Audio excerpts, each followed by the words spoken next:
Elles sont frugales, rustiques, réactives et elles sont les survivantes des ères glaciaires. Elles, ce sont les abeilles noires qui ont développé au fil du temps les capacités de résistance et d'adaptation qui pourraient bien inspirer l'apiculture moderne, malgré leur réputation d'abeilles nerveuses et peu productives. À l'heure où la filière apicole doit faire face à un effondrement des pollinisateurs, l'abeille noire possède des qualités remarquables pour faire face donc à une situation devenue parfois très critique, même si elle aussi connaît de sérieux problèmes. Pour faire connaissance avec cet insecte étonnant, nous sommes en studio avec vous, Yvélie. Bonjour. Bonjour Mathieu. Merci d'être avec nous et en duplex, Lionel Garnery. Bonjour. Bonjour Mathieu. Yvélie, vous êtes réalisateur de documentaires, vous avez croisé la route de l'abeille noire dans les Cévennes, on va raconter ça dans un instant.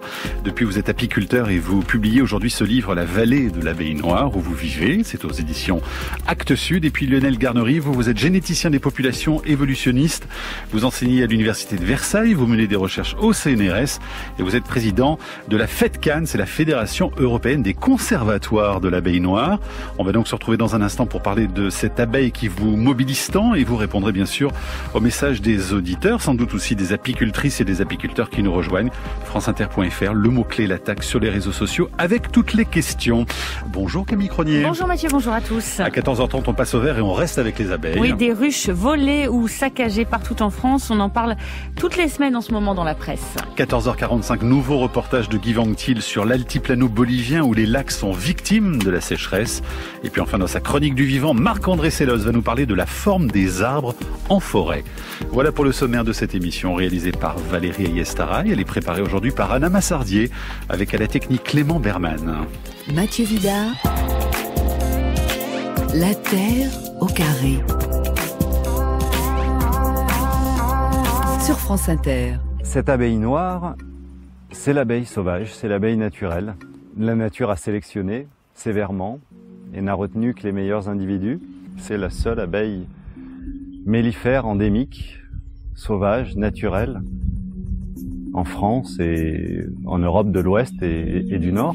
Voilà la voix de Vincent Canova, apiculteur conservateur de ce documentaire. Donc il faut sauver l'abeille noire et on en parle donc d'Apis mellifera, cet après-midi, c'est son nom.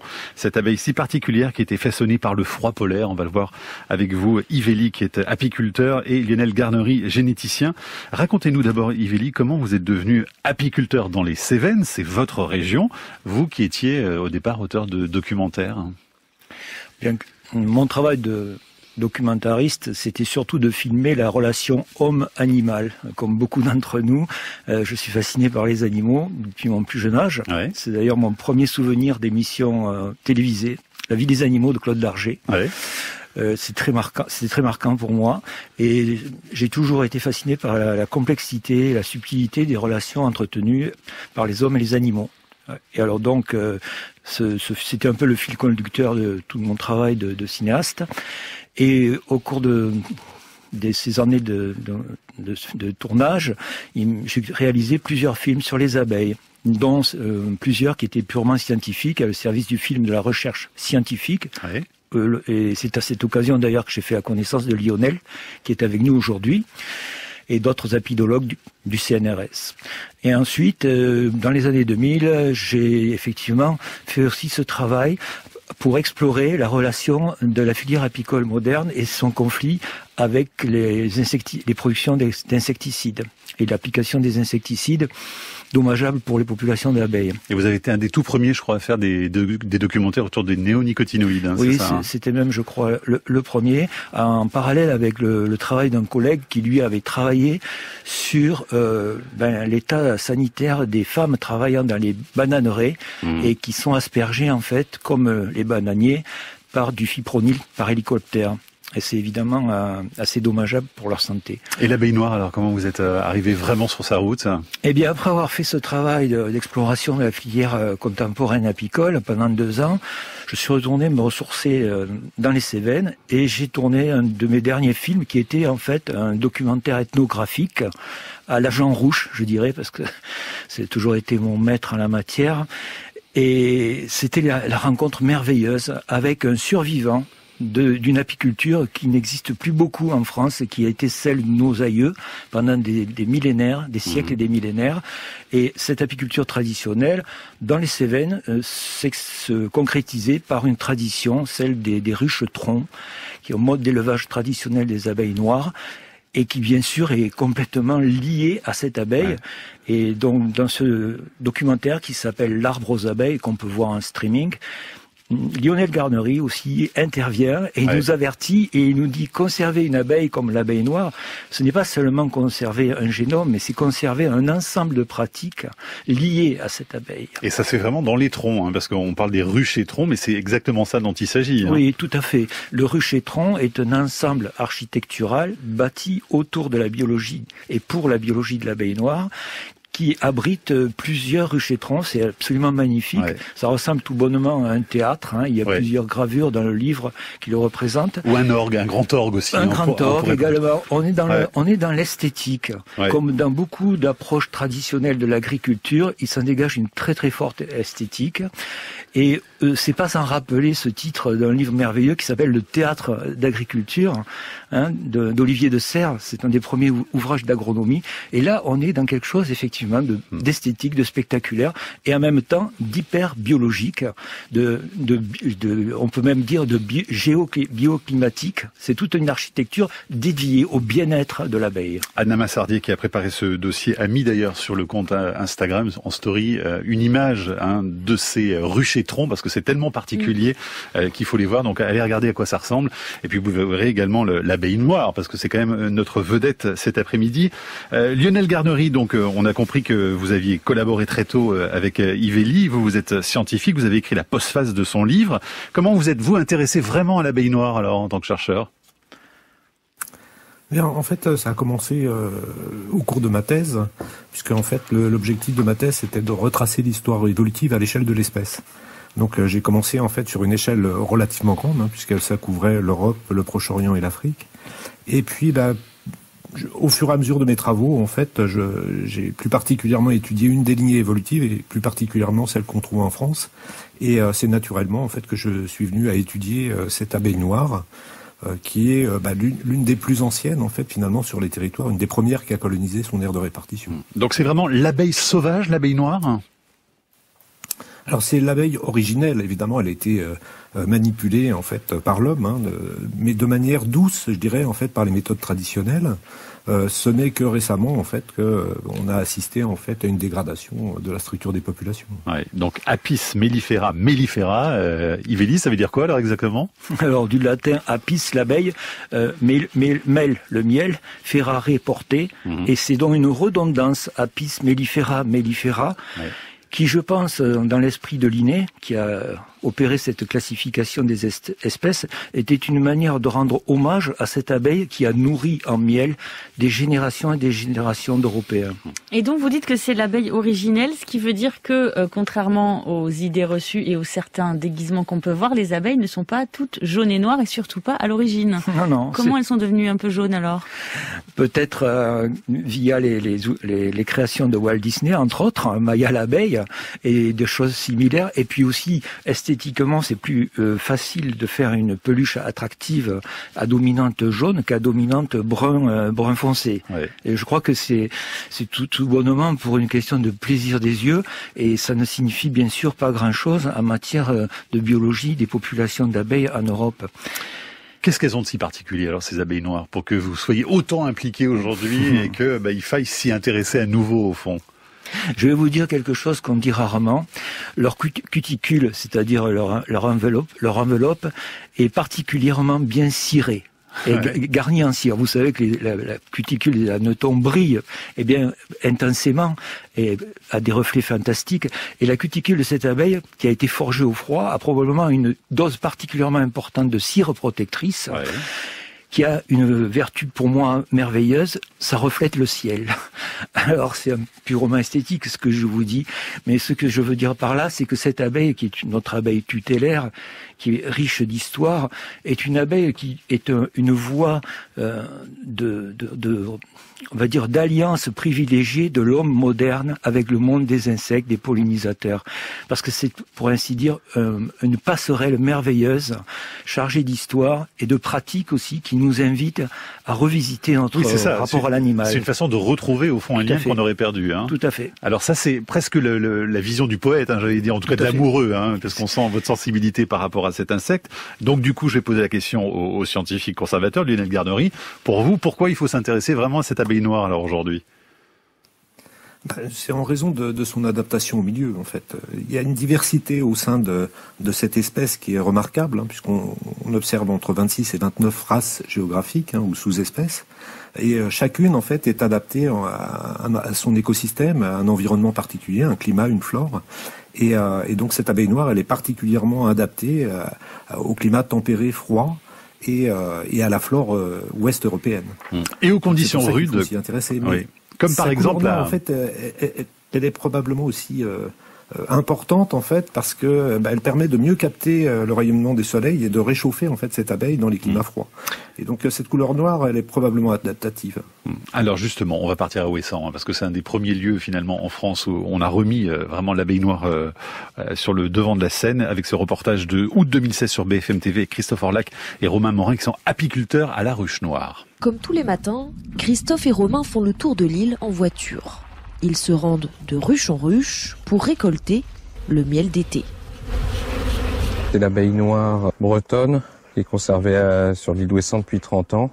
Une abeille très particulière de par sa couleur, le noir, mais aussi parce qu'elle est plus robuste que ses cousines du continent. Cela lui permet d'aller butiner malgré les vents forts qui balaient l'île d'Ouessant. Les deux apiculteurs bretons chouchoutent leurs abeilles. Ils déplacent les ruches en fonction des floraisons, sauf celle-ci non loin du phare, idéalement située. Ici c'est complet, c'est un site où on n'a pas besoin de les déplacer parce qu'il y a une zone humide avec des saules à côté. Il y a beaucoup de ronces et sur l'autre versant, là sur la pointe de Perne, et également au Créache, il y a de la bruyère et de la calune. Donc ça, ce sont des ruches qui ont de la chance, elles ont tout près d'elles. Et en plus, elles ne sont pas concurrencées par d'autres abeilles de l'île. Et voilà, Yvélie, hein. C'est ça qui est intéressant justement dans l'insularité, c'est que cette abeille peut vraiment évoluer tranquillement. Oui, en fait, il existe en France des milieux très différents et des problématiques très différentes. Il est bien évident que vous me présentez comme apiculteur, c'est tout à fait vrai, au sens fondamental du terme, apis curare, prendre soin de l'abeille. Mais notre expérience en Cévennes, c'est surtout de dégager des modes d'apiculture adaptés, calés sur la biologie naturelle des abeilles noires. Parce que c'est finalement notre enjeu profond de la transition écologique, notre projet européen aujourd'hui, c'est ça, c'est de retrouver des pratiques agricoles, en l'occurrence apicoles, qui respectent la biologie des populations. Non seulement de l'abeille noire, mais aussi des populations de pollinisateurs sauvages qui gravitent autour des abeilles noires. Quand vous dites respecter l'abeille noire, il y a quelque chose qu'on découvre par exemple dans cet ouvrage, c'est qu'on fait beaucoup travailler en fait ces abeilles dans justement l'apiculture conventionnelle, au point qu'on ne les laisse pas suffisamment se reposer. Ah oui, absolument. C'est incroyable ça quand même. Hein. C'est incroyable, mais en même temps c'est très compréhensible parce que l'abeille en fait est un animal qui, c'est ce que je décris dans le livre, est un peu pathologiquement addicte au travail. Elle est en état de manque permanent.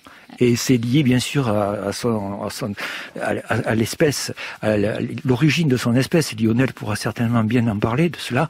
Mais donc elle est perpétuellement en quête de collecter des provisions, de faire du miel tant et plus. Et on peut très facilement la manipuler pour travailler au-delà des limites que voudrait qu'on respecte pour sa propre santé. Ce qui veut dire que leur espérance de vie est réduite. C'est quoi l'espérance de vie d'une abeille noire ? Alors, d'abord, premièrement, je crois que il nous faut peut-être, puisque c'est une émission à contenu scientifique, parler de colonie, de société des abeilles. Une abeille n'existe pas. Oui, une colonie. Voilà, évidemment. une colonie. Un peuple, une colonie, existe à une durée d'existence qui est fluctuante. Et aussi à l'intérieur de cette colonie, il faut considérer surtout ce qui est central au niveau de la génétique et de la conservation des ressources génétiques, c'est le personnage de la reine, qui est fondamentale, on le sait, et la durée de vie de la reine va énormément varier selon le stress de travail auquel elle va être confrontée. Par travail, c'est celui de l'enfantement, en l'occurrence, de pondre des dizaines, des milliers, des centaines de milliers de larves, donc qui deviennent des abeilles. C'est un travail gigantesque. Et ce travail est épuisant, comme tout travail, comme ce que nous opérons aujourd'hui. Et si on lui demande de faire 3 journées en 24 heures, vous comprenez bien que ça nuit à sa santé. Alors, il ne faut pas exagérer, l'apiculture moderne ne demande pas aux abeilles de faire 3 journées en une, mais on est quand même pas loin peut-être 18 heures, vous voyez, et c'est trop. Et alors la durée de vie, donc la durée de vie en réel, naturellement, d'une colonie et de nos colonies telles que nous les menons dans la vallée de l'Abeille Noire, c'est 4 à 5 ans. Ouais. Voilà. Et actuellement, on entendra dire des apiculteurs, des représentants syndicaux, qu'il faut absolument renouveler les reines tous les ans. C'est vrai, si on veut obtenir des abeilles, une production de miel qui ne correspond plus du tout à l'état actuel des ressources naturelles. Puisqu'on le sait en Europe, si les insectes disparaissent, c'est parce que nos populations florales aussi sont malheureusement en déclin, du fait de la fermeture des milieux, du fait de certaines pratiques agricoles dans les grandes plaines. Et donc, pour biaiser cela, eh bien, beaucoup d'apiculteurs pratiquent une espèce de fuite en avance, qui est un peu typique de notre comportement humain. Et on ne va pas leur jeter la pierre. On va y revenir dans un instant, bien sûr, avec vous. Et puis on aura des questions pour vous, Lionel Garnery, autour de cette abeille noire qui nous intéresse cet après-midi. Le temps d'écouter Ayana Kamel. La Terre au carré. Sur France Inter. Allez, on parle de l'abeille noire avec nos invités. Yves Elie, auteur de ce livre, La vallée de l'abeille noire. Cette vallée, c'est dans les Cévennes. Ça fait 20 kilomètres de long et c'est quasiment une vallée de l'expérience aussi autour de cet insecte. Et Lionel Garnery qui postface votre livre. Je voudrais tout de suite qu'on passe aux questions des auditeurs parce qu'elles sont très nombreuses pour vous. Thierry, sur franceinter.fr, voudrait savoir, qui est apiculteur depuis 20 ans en abeille noire en Bretagne, nous dit-il, a une question très simple. Pourquoi le ministère de l'Agriculture n'interdit-il pas la commercialisation et l'exploitation des abeilles mellifères type Buckfast et autres, très grandes consommatrices de sirop de glucose, inadaptées au froid et à la pluie, et qui menacent gravement par hybridation nos écotypes d'abeilles noires, Lionel Garnery? Question importante sur le nourrissement artificiel des abeilles.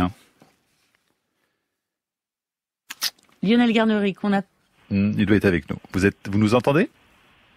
En fait, je vous entends plus sur mon téléphone normal, donc j'ai repris l'autre. Ok, on vous entend. Est-ce que vous avez entendu la question, Lionel Garnery? Non, j'ai pas entendu la question. Alors je la repose. C'est Thierry qui est apiculteur en Bretagne, en abeille noire, qui demande pourquoi il n'y a pas d'interdiction du gouvernement de la commercialisation et de l'exploitation des abeilles mellifères qui consomment beaucoup de sirop de glucose, donc le nourrissage artificiel, et qui ne sont pas adaptés au froid et menacent par hybridation les écotypes d'abeilles noires.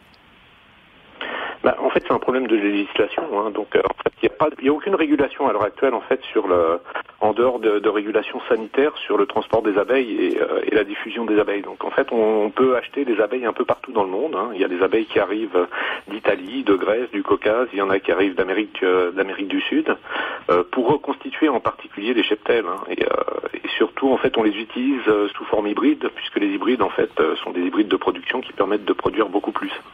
Mais, donc, à l'heure actuelle, c'est un problème vraiment de législation, c'est-à-dire qu'en fait, il n'y a pas de protection particulière au niveau des zones locales. Alors on a un problème de liaison. Est-ce que vous savez, Yves Elie, pour quelles raisons il n'y a pas d'avancée justement sur ces dossiers-là de la part du gouvernement? Alors, il faut reculer dans le temps et se rendre compte que c'est seulement à la fin du 19e siècle qu'on a estampillé les abeilles mellifères, animaux domestiques.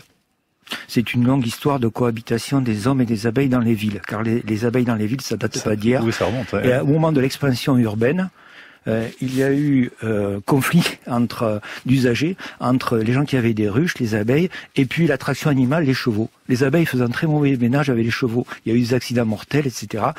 Ça a conduit certains préfets, dont celui d'Orléans, je crois, selon l'historienne Catherine Moussineau, à interdire l'élevage des abeilles en ville sous prétexte que c'était des animaux sauvages.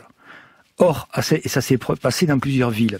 Or, à cette époque-là, il n'y avait que des abeilles noires qui effectivement sont l'animal sauvage, l'abeille mellifère sauvage du territoire nord-européen, comme l'attestent beaucoup d'ouvrages historiques, dont Grégoire de Tours.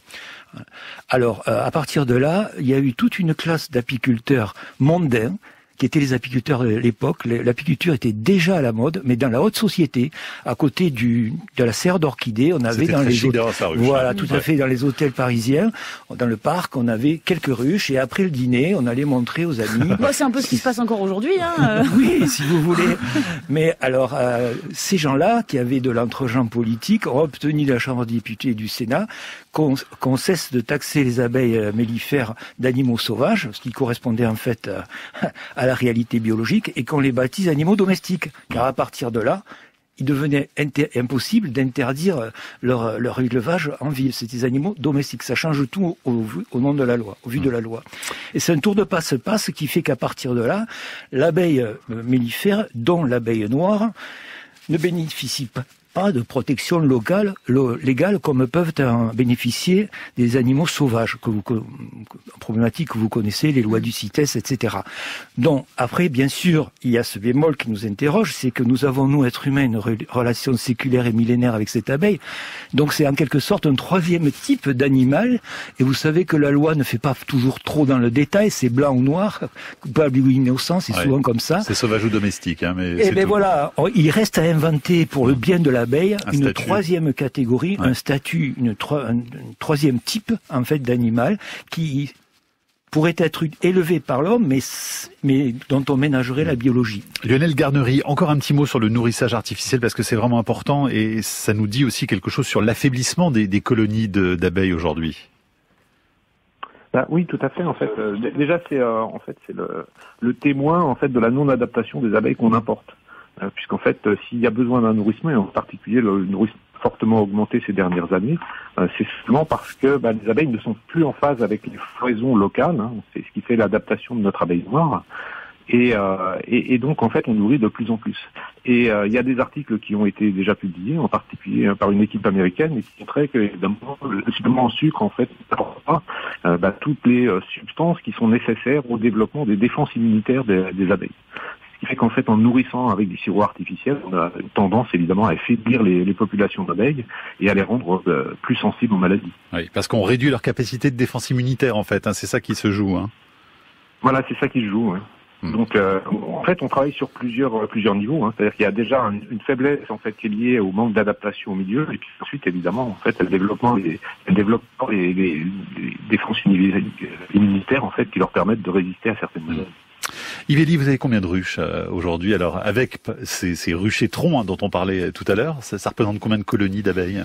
Alors, nous nous occupons, avec les membres de l'association, dont essentiellement ma femme, d'environ 250 colonies sur cette vallée.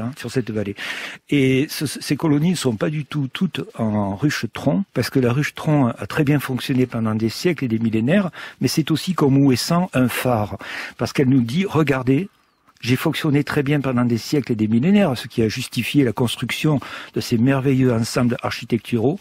Mais aujourd'hui, elle fonctionne très très mal parce que les conditions de vie de l'abeille se sont beaucoup dégradées. Et par contre, en revanche, toute cette culture des ruches-troncs, parce que c'est plutôt comme ça qu'il faut l'envisager, c'est une ensemble agroculturel, comme on dit aujourd'hui. Et un savoir, Voilà, un ensemble de savoir-faire et d'interactions très importantes.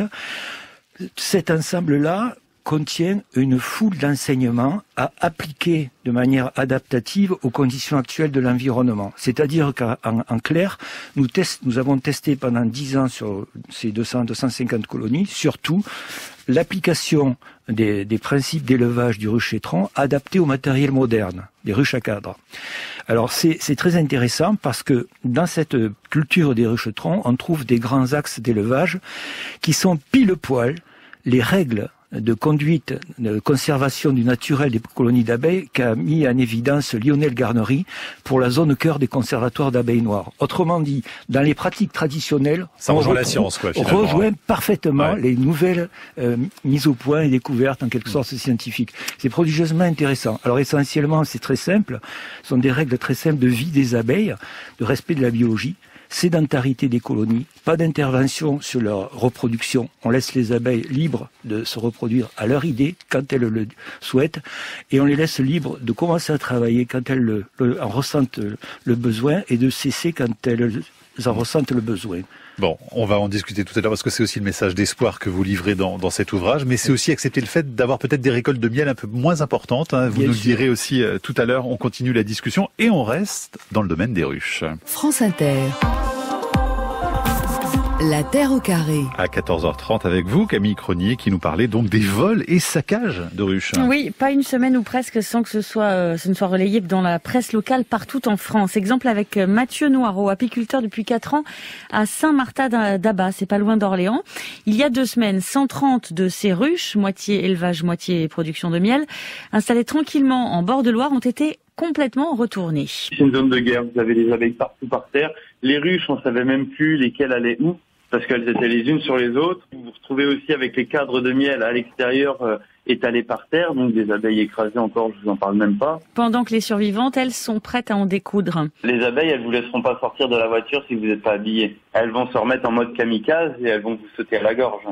Elles vont vous faire comprendre qu'elles ne veulent pas voir d'êtres humains aux alentours. Parce que ça fait aucun doute pour l'apiculteur que ce saccage est l'œuvre d'un homme. Des sangliers, par exemple, auraient pu retourner maximum une dizaine de ruches. Quant au vol, c'est encore plus évident. Et là, c'est Christophe Nedelec qui témoigne en Seine-et-Marne. Ils ont taillé la haie du bosquet pour rentrer à l'intérieur du rucher. Et ils ont embarqué une ruche. Et c'est sûrement un apiculteur qui a fait ça, parce que la ruche est en production. Donc il y avait un étage, ce qu'on appelle la hausse, il y avait un étage de stockage de miel. C'est un vol prémédité, quoi. Prémédité, prévu, calculé. Avec une explication claire, selon lui. La raison principale, c'est surtout ça. C'est les apiculteurs qui ont dû perdre leur ruche cet hiver, qui veulent compenser leur perte de colonies hivernales, parce que ça, c'est pas donné une ruche. Hein. Moi, vu que c'est une ruche avec une reine de l'année dernière, donc c'est une ruche qui allait sûrement produire dans les 50 kg de miel cette année. Donc ça fait une perte pas loin de 1 500 €. Hein. 1 500 € de perdu pour Christophe, qui ne s'était jamais fait voler une seule ruche depuis 11 ans qu'il est installé à Chelles. Mais il a bien conscience du phénomène. C'est d'ailleurs aussi pour ça qu'en milieu rural, dans les plaines et les montagnes, certains apiculteurs gardent leurs spots plutôt secrets pour protéger les abeilles. Phénomène qui s'accentuerait ces dernières années pour une raison bien particulière. Plus les années passent, plus l'apiculture est difficile. C'est-à-dire qu'on a la mondialisation des prédateurs, on a la mondialisation des parasites, on a la mondialisation des pathogènes, et en plus on a des conditions climatiques difficiles. Par exemple, l'année dernière, à la même période, j'ai récolté à peu près 600 kilos de miel. Là, cette année, je suis à 0, tout a gelé, tout a cramé. J'ai pas récolté 1 kilo de miel en début mai. J'ai jamais vu ça. Des difficultés qui s'accumulent et contre lesquelles les apiculteurs tentent de trouver des parades, comme Julien Perrin, président du Centre technique apicole mellifera dans la vallée de Chevreuse. Il fait de la sélection d'abeilles qui résistent, en particulier au varroa, un parasite destructeur. Moi, mon travail, c'est vraiment ultra technique. On est des sélectionneurs. C'est tout un travail d'évaluation, justement, pour identifier celles qui sont naturellement résistantes au problème et pour les multiplier. Des reines précieuses donc, mais auxquelles on s'en est pris aussi. C'est un rucher de 50 où je me le suis fait vandaliser en fait. Après, je me suis fait voler des ruches. Et après, une partie des ruches volées ont été retrouvées dans la rivière. Mais Julien Perrin, qui lui a 1000 ruches au total, c'est un gros producteur, veut souligner les conséquences qui vont au-delà de l'émotion provoquée par ces actes de vol ou de vandalisme. J'entends que c'est intéressant qu'il y a une sorte de buzz, qu'il y a des destructions d'abeilles, de vols et tout, mais en fait c'est pas le problème de fond. Le truc qui est un problème dans le cadre de mon vol, c'est que les reines qu'on avait dans ce programme, elles ont été volées ou tuées en fait. Et du coup là, c'est pas juste on vole des ruches, des abeilles et du bois, c'est qu'on a tout un bien commun qui a été transmis d'apiculteur en apiculteur, d'abeilles qui sont justement résistantes, qui a été fait par les apiculteurs depuis justement un siècle pour obtenir des abeilles de bonne qualité, qui a été détruit en fait. Et ça a pas de valeur. Et l'enjeu, c'est aussi évidemment de pouvoir continuer l'activité. Mathieu Noireau, avec ses 130 ruches retournées sur les 300 qu'il possède, l'a échappé belle. Ça coûte très très cher de se mettre en route en apiculture. C'est très compliqué, c'est un travail de longue haleine qui dure des années pour monter un cheptel. Moi, vous m'auriez fait ça il y a 2 ans, j'étais foutu. C'est une catastrophe ce qu'ils ont fait sur mes ruches. Ils auraient pu tuer un apiculteur en faisant ça. Ça aurait été il y a 2 ans, ils me foutaient en l'air. Les apiculteurs, du coup, se protègent comme ils le peuvent. Christophe Nedelec, en Seine-et-Marne, a clôturé dimanche tout autour de ces ruchers, aidé par les habitants en soutien. Événement davantage pour le symbole et informé que pour son efficacité. Parce que c'est du côté des outils technologiques que les choses se passent surtout désormais. Ah oui, caméra détecteur de mouvement avec une puce 4G à l'intérieur qui vous envoie une photo automatiquement dès qu'il y a une intrusion sur le rucher, qui est capable de filmer la nuit, filmer en infrarouge. C'est ça qui se passe. La mise en place de trackers GPS dans les ruches, etc. Voilà ce qu'on est obligé de faire. C'est comme si le rucher devenait Fort Knox, quoi. C'est ça l'histoire. Fort Knox qui a bien du mal à résister malgré tout aux différents assauts, qu'il s'agisse de bêtises humaines, de désespoir, de vengeance, de virus, de pesticides ou du climat détraqué. Et c'est Camille Passovert à réécouter sur le site de la Terre au carré. Yves Elie, ces vols et ces saccages de ruches dont on parle beaucoup en ce moment, c'est un événement médiatique, c'est une réalité, c'est quelque chose qui s'accentue ou je ne vous apprends rien finalement? Visiblement, cela semble s'accentuer. C'est pas tellement étonnant finalement, parce que je crois que l'abeille est surtout un bioindicateur pas seulement de l'état de l'environnement, mais aussi de nos sociétés. Et c'est guère surprenant que, comme on voit que finalement on pratique plutôt la fuite en avant vis-à-vis de pas mal de problèmes plutôt que de les prendre par le corps, il n'est pas du tout étonnant que ce type de dégradation, d'irrespect se multiplie et s'aggrave. Vous avez déjà eu affaire à des vols comme ça, ou est-ce que vous faites comme certains, vous gardez bien secret certains endroits où vous mettez vos ruches? Non, nous gardons d'autant moins secret que notre pratique, comme je l'ai dit, est surtout expérimentale et que nous formons beaucoup de gens, donc il y a beaucoup de fréquentation sur nos ruchers. Et vous n'avez jamais eu de problème?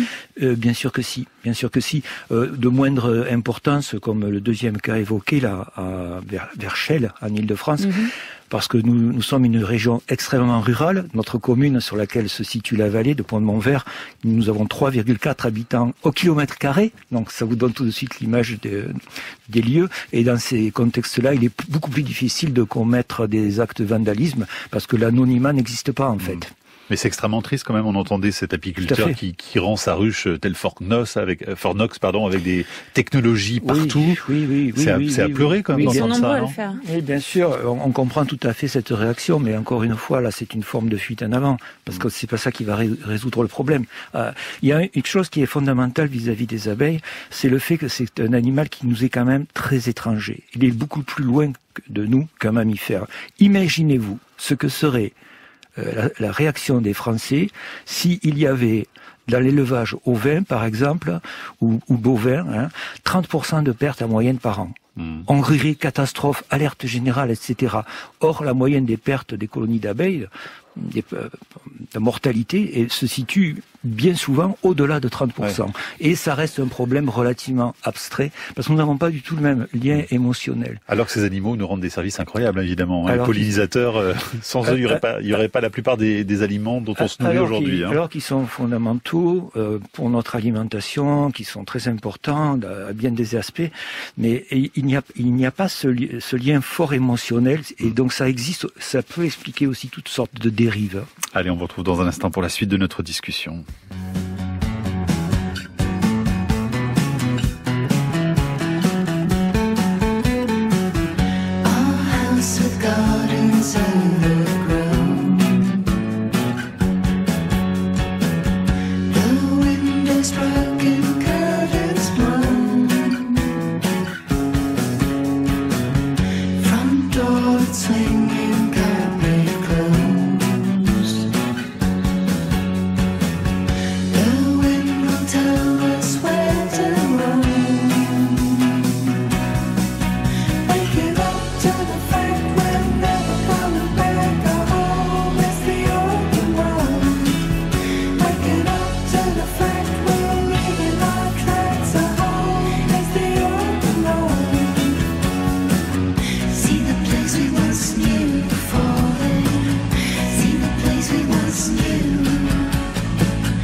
Django Django. La Terre au carré, le magazine Sciences et Environnement. Mathieu Vidard sur France Inter. Voilà Yves Elie, vous publiez ce livre dans cette magnifique collection Monde sauvage d'Actes Sud, la vallée de l'abeille noire, postfacée par Lionel Garnery qui est aussi avec nous. D'ailleurs vous écrivez, Lionel Garnery, lorsqu'on ouvre une ruche pour la première fois, il y a quelque chose qui change dans notre rapport à la nature. C'est tout un univers qui s'ouvre à nos yeux. Il y a quelque chose de si particulier ? Oui, c'est une vie grouillante en fait à l'intérieur de cette boîte d'élevage où en fait on peut observer soit l'ensemble de la colonie en fait qui s'agite ou soit les individus ou la collaboration des individus entre eux. Donc c'est une véritable usine et donc en fait ça attire l'œil et il y a quelque chose en fait de poétique en fait à regarder ces abeilles qui courent sur les cadres et qui s'activent. Camille, on a une question de Sylvie sur franceinter.fr, Yves Elie, qui nous dit que depuis plus de 2 ans, elle a une colonie d'abeilles sous terre dans son jardin. J'ai l'impression même, dit-elle, que la colonie est plus importante cette année. Ces abeilles semblent complètement inoffensives, personne n'a été piqué. Pouvez-vous nous donner quelques renseignements sur ce type d'abeilles? Parce que c'est vrai qu'on parle des ruches, mais les abeilles, on en trouve aussi... heureusement ailleurs que dans des ruches. Oui. Comme dans les troncs d'arbres, par exemple, comme dans les châtaigniers. Alors, dans des troncs d'arbres, à l'occurrence, nos forêts des Cévennes, jusqu'à une période récente, environ les années 80, grouillaient effectivement des seins sauvages d'abeilles mellifères, Apis mellifera mellifera, d'abeilles noires dans les troncs d'arbres. C'est plus du tout le cas aujourd'hui, mais on observe effectivement partout ailleurs, et également là-bas en France, des colonies d'autres variétés d'abeilles vivant à l'état sauvage. Et donc celles qui se mettent sous terre, là, dont parle Sylvie. Sous terre, je serais plutôt partisan de renvoyer la question à Lionel, parce qu'il est beaucoup plus expert que moi dans les différentes espèces d'abeilles, puisqu'il y en a beaucoup, vous le savez, et il s'agit probablement pas d'abeilles mellifères. Alors, Lionel Garnery, la réponse ? Alors oui, effectivement, lorsqu'on parle d'abeilles au sens large, en fait, on est dans la superfamille des apoidées qui comporte environ 10 000 espèces à l'échelle mondiale et environ 1 millier d'espèces en France. Donc il y a une diversité en fait qui vont depuis des espèces les plus solitaires, des individus qui vont vivre sous forme de former un couple et puis ensuite pondre des œufs, jusqu'aux colonies en fait les plus sociales où on va avoir des castes à l'intérieur. Donc celles qui vivent dans le sol, il y en a beaucoup en fait qui sont donc des andrènes, des petites abeilles qui vivent qui sont subsociales et qui vivent en fait dans ce qu'on appelle des bourgades, c'est-à-dire des petits bourgs où en fait on a un comportement d'agrégation en fait des femelles qui vont pondre en fait à l'intérieur du sol, creuser des galeries dans le sol, mais en fait avec des sortes de petites ouvertures qui sont des portes de maison au niveau du sol et donc en fait qui vont former des ensembles en fait des bourgades, donc on peut avoir 100 ou 200 individus en fait qui vivent à un endroit. Allez, encore quelques questions avec des réponses courtes parce que le temps file. Une autre question de Boris qui lui est apiculteur en Haute-Marne et qui voudrait témoigner du mauvais comportement, dit-il, des apiculteurs modernes, l'apiculture intensive, qui changent leurs reines chaque année, on en parlait, en provenance d'Australie, d'Argentine, etc., et qui ne sont pas acclimatés et se croisent avec notre abeille noire. Yves Elie, c'est vraiment encore un exemple de la mondialisation? Tout à fait, de la mondialisation et surtout de la réification de la nature, c'est-à-dire la transformation de la nature en chose, du latin res, qui n'est plus évalué, qui est surtout évalué comme marchandise, comme machine à produire du miel et non plus dans sa réalité historique, sociétale et culturelle. Donc, faudrait faire du protectionnisme, entre guillemets? Non, c'est surtout ce qui nous reste à faire, c'est de recréer une alliance avec la nature, de retrouver une certaine sensibilité. C'est tout l'enjeu justement de cette collection Actes Sud, puisque si vous regardez la couverture, c'est pour une nouvelle alliance, c'est retrouver une sensibilité vis-à-vis du vivant, et par là même, lorsque vous devenez sensible au vivant, il vous devient cher, il vous devient proche, et à partir de là, spontanément, vous le conservez, vous le protégez. Sauf que je disais tout à l'heure, il faut aussi accepter de gagner moins d'argent, beaucoup moins d'argent, très rapidement. Vous produisez combien de kilos de miel par an avec vos abeilles noires? Alors, je dirais plutôt qu'en quantité, je dirais en moyenne 10 à 12 kilos par an par ruche. Donc, alors, ce qui est très peu, on peut pas vivre avec ça. Alors si justement, je rebondis sur cette... Ruche, ça fait quoi, alors oui, on peut vivre à condition d'avoir, disons, toute une démarche adaptée au fait qu'on va travailler plutôt dans une certaine qualité gastronomique plutôt que dans la quantité. Oui, mais ça veut dire aussi qu'on va le vendre 3 à 4 fois plus cher par rapport au miel qu'on peut acheter traditionnellement dans le commerce. Oui, et surtout qu'on va le vendre majoritairement en direct Et ça fait une énorme, vous connaissez l'histoire des AMAP, toutes ces choses-là, la mise en place de nouveaux circuits qui est en fait un élément indispensable de la construction d'une nouvelle agriculture et d'une transition écologique. Mais là, ça rend le miel moins accessible quand même aussi, par son coût. Oui et non, si vous l'achetez bien sûr dans une épicerie fine de Marseille ou de Paris, il va être bien sûr très cher parce qu'il va se cumuler certains frais. Mais si vous venez le chercher directement chez le producteur, et c'est finalement ça qui est très enrichissant, c'est de renouer une alliance entre les villes et les campagnes. C'est un projet, aussi un des projets de Malraux, ça, que j'ai eu l'occasion de rencontrer lorsque j'étais jeune. Et je crois que c'est quelque chose de fondamental, c'est de rapporter ce romantisme de la nature dans les cités. C'était la phrase de Malraux lorsque je l'ai rencontré. Allez, encore quelques questions pour vous dans un instant, mais il est l'heure de filer en Bolivie où nous attend Guy Anctil. Bonjour Guy. Bonjour à toutes et à tous. Alors hier vous étiez sur le lac Titicaca, aujourd'hui direction le second lac du pays, le lac Popo. Ou plutôt ce qu'il en reste. Ce lac au sud, qui faisait encore plus de 1300 km en 2014, a désormais presque entièrement disparu. Sous la pression du changement climatique, la sécheresse et l'élévation des températures et des activités humaines. Les exploitations minières qui déversent 5 millions de tonnes de sédiments par an. Et l'agriculture, dont le quinoa, qui capte plus de la moitié de l'eau. Si bien que le peuple des Uru, les premiers habitants de la région, qui vivaient là de la chasse et de la pêche, avant même l'arrivée des Quechua et des Aymaras, qui fait des siècles et des siècles, est aujourd'hui privé de sa principale source de subsistance, mais surtout de toute une partie de son identité. Car comment être un peuple du lac quand il n'y a plus de lac? Y ahora tenemos que hablar de este lago muy conocido en Bolivia que se llama Poopó. En Bolivie, le lac Poopó, qui s'étendait sur une surface de 1300 km², a laissé la place à une vaste étendue desséchée. Frappé par la sécheresse, la disparition pure et simple d'un lac. Autrefois long de 84 km et large de 55 km, le lac Poopó est aujourd'hui parfaitement asséché. Que se secó por completo. L'origine de ce désastre naturel, la sécheresse prolongée, mais aussi l'activité humaine aux abords du lac. Les pêcheurs de cette région expliquent être des réfugiés du changement climatique. La vie s'est comme arrêtée. Et on entend le poulet là qui chante. Bon dia. Hola.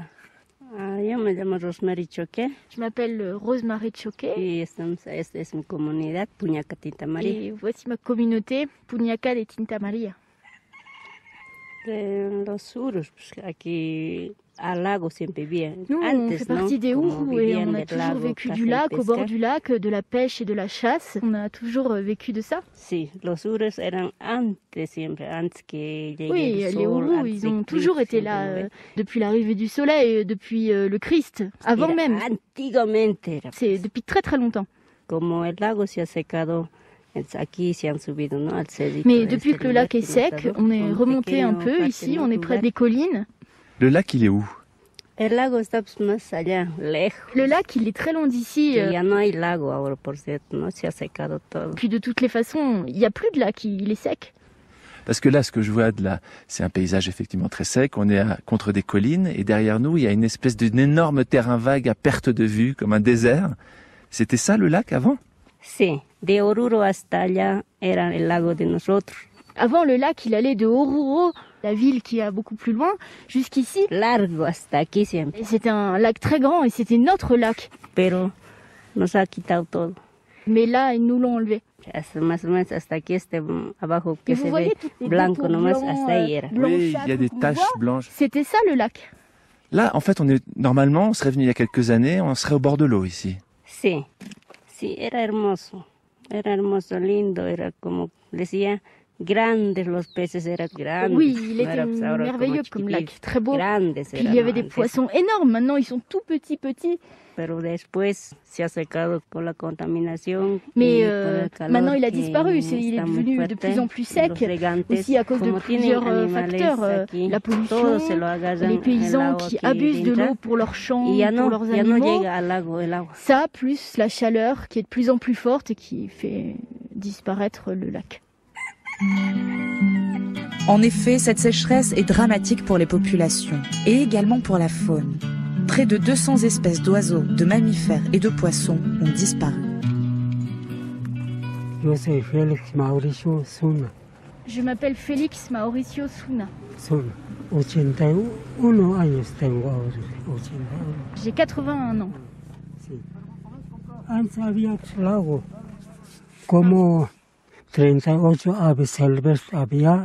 Avant, il y avait le lac et il y avait 38 types d'oiseaux différents. Mais aujourd'hui, il n'y a plus d'oiseaux, il n'y a plus rien, il n'y a plus de lac. Il n'y a plus notre lac Popo. Et vous êtes orphelin de votre lac?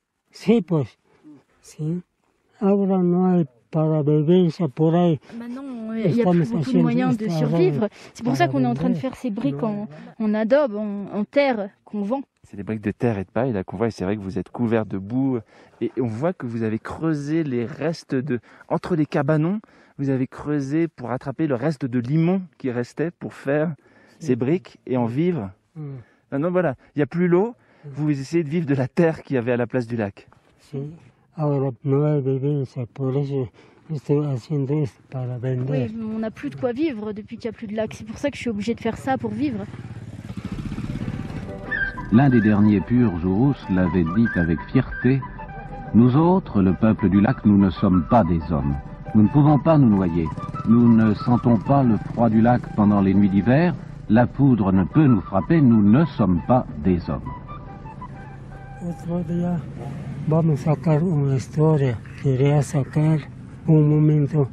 pour ça, j'essaye. Je veux pas mourir tant que mes enfants connaissent pas l'histoire, notre histoire, l'histoire de ce lac. Je veux leur raconter l'histoire. Et c'est quoi l'histoire que vous voulez leur raconter avant de mourir? Je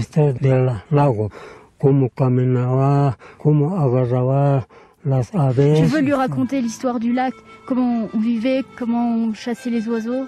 Cette histoire, ce lac, il est dans mon cœur. Tout ça, c'est écrit dans mon cœur. Gracias. Et comment on dit merci en Uru? Ancha suma weskila. Ancha suma weskila.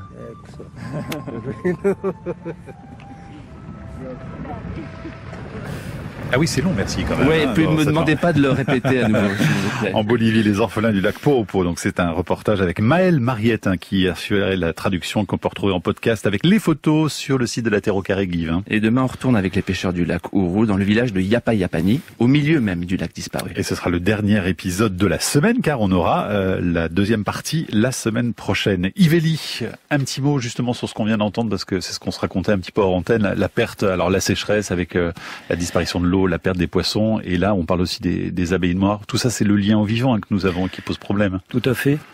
On retrouve beaucoup de dénominateurs communs avec ce facteur commun qui est l'insensibilité vis-à-vis de la nature, j'y reviens toujours, et qui nous conduit à des actes que nous ne ferions pas si nous étions conscients de la beauté de la nature, de son importance, sa valeur pour les générations futures. Je partage tout à fait le point de vue de ce vieil homme que nous avons entendu.